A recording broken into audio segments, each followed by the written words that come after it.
Hello everyone, today I'm gonna discuss about finite state automata. So as you can see, this is an example of a finite state automata. Here we have some states.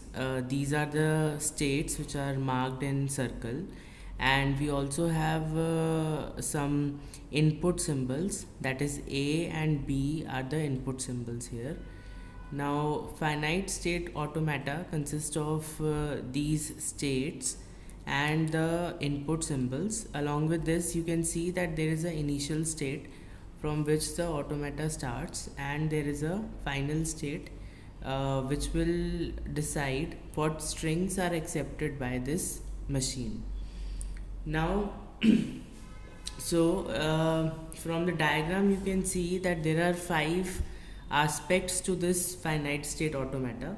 That is, one is the initial state, one is the final state, the set of states itself, the input symbol, and these transitions. That is, if I am moving from state Q0 to Q1, in that case the input symbol that is required is A.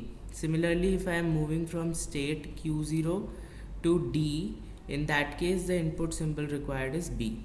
So mathematically we can define this automata as the following. So as you can see here, the finite state automata M is a 5 tuple, that is K, sigma, delta, Q0 and F. Here K is a finite set of states, sigma is a finite set of input symbols, Q0 that is the initial state, then we have F, which is a set of the final states.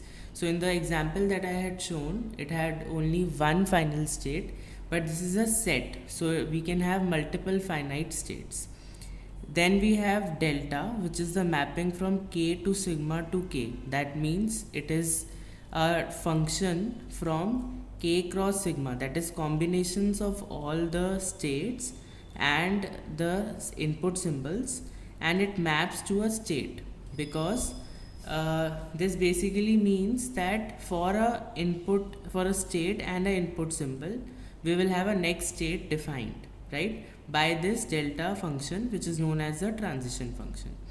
So if you see, for the example that I had shown previously, we have the initial state, this is the transition function, and we have the initial state and the final state defined here.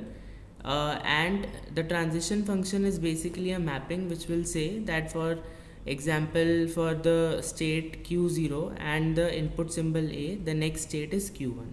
And similarly, it defines for the other transitions that correspond to the finite state automata.